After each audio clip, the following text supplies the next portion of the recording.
What's the lesson from this recent Suntec REIT cash offer? The lesson for myself is that I don't use NAB to buy a REIT because I may end up in the current situation just like what is happening to Suntec REIT now.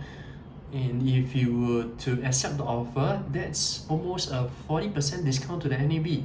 So if you use NAB to determine your purchases, do watch to the end, right? Because there's one very important question that you might want to take note.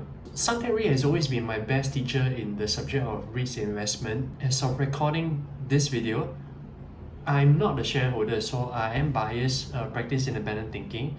But the question at the end of the video is crucial for you to go and think about it. First, what triggered this cash offer is definitely this Rule 14.1. Okay, it states that a mandatory general offer of all the units in the REIT is required when any person carries 30% or more of the voting rights.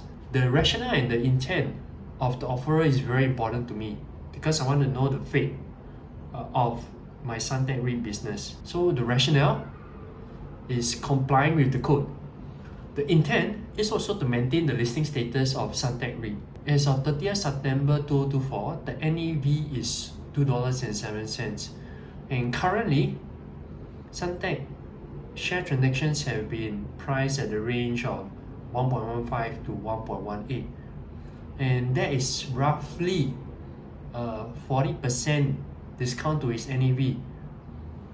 So the question you need to think now, why wouldn't my offerer pay 2.07 since that's the NAV, right?